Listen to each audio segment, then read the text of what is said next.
Hi everyone, it's Tonya and I want to share with you how I made these cute little poinsettias. I've had a lot of people ask me about it, emailing me privately and then posting comments.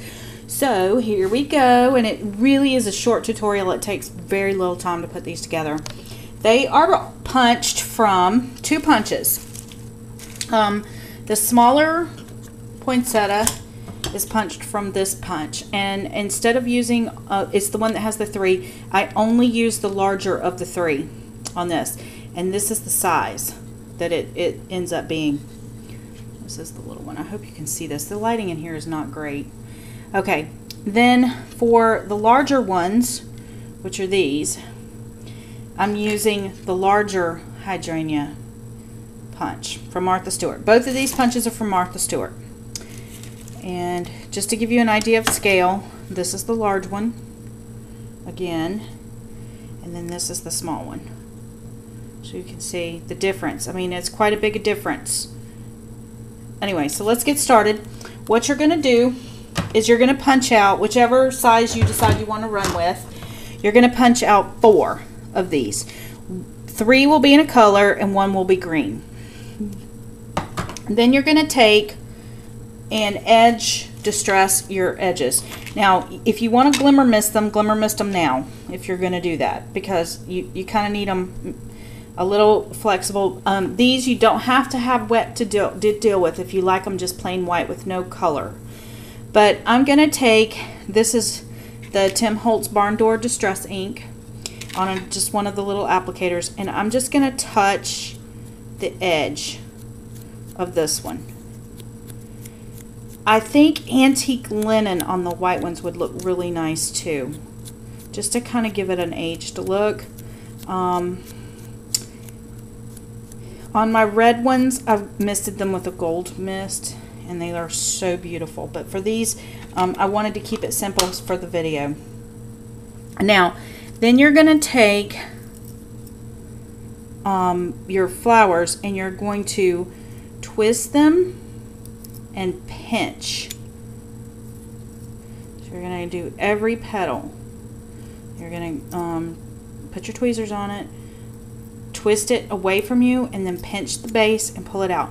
Now the reason that you're pinching as you turn is because pinching actually makes them hold their shape. It makes that twist stay in place. And if you do glimmer these, you want them dry when you start working with them, or they will rip. They're just too fragile to be damp. Twist and pinch. Twist and pinch. And you're going to do this. You're going to do this for every petal, including the green one. Now, I've already done this on some of these, so this process. You're going to twist and pinch. And it gets faster as you work with it. If you rip it, it's probably okay. Don't throw it out unless you rip the petal completely off. And I have done that too. Got a little overzealous and ripped it off. Okay, so now that you have that, I just took my Scotch Quick Dry Glue, and I'm going to put a dab in the center.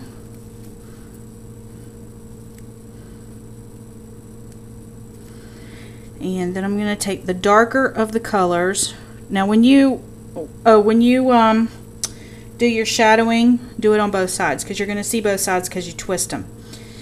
And then you're just going to offset, put your petals down, and everywhere there's a gap, you're going to offset. And then just press in the center.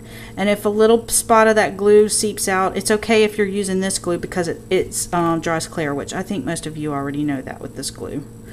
This is the best glue ever. I love it. It's like hot glue without burning your fingers, because it sticks to about everything. Then you're just going to, on the last one, just hold it there for just a second. And while I'm holding it there just to let it catch, I'm going to kind of share with you what I do. Last night I had cut out these poinsettias, and most people would throw this away. But what I do is, I do throw it away. I try to do it the night that I'm cutting so it doesn't overwhelm me. But as you can see, I started punching these out. I go into this negative space here and I punch from here. So then I can toss it. Now this side, because there seems to be a lot of it, I may put this in my scraps because it might be good for cutting out a word or something like that. But in here, these valleys in here, they all get punched, and then this gets thrown away. So I'm not overrun with scraps. Then once this is dry in the center, I just put a little dab of glue, and then I have these little seed beads that I'm going to drop down in there. I'm going to drop 3 gold ones in there. Now, I punch those as I go, and you know, I might do different size flowers out of those. If I'm not making poinsettias, it might not be a poinsettia time of year, but it might be a rose kind of thing. So I have this bucket that sits next to my desk that holds all of these pre-punched petals, and they're all different sizes. They've all been, some of them have already been glimmer misted because the maybe the sample was already glimmer misted or whatever. But I put them all together, and then in front of the TV one night I'll sit and make these. I mean, seriously guys, this whole video with me talking took 5 minutes to make. So there you go, there's your little poinsettia. And for the little one, you do the exact same process. Thanks for watching, and please leave me a comment.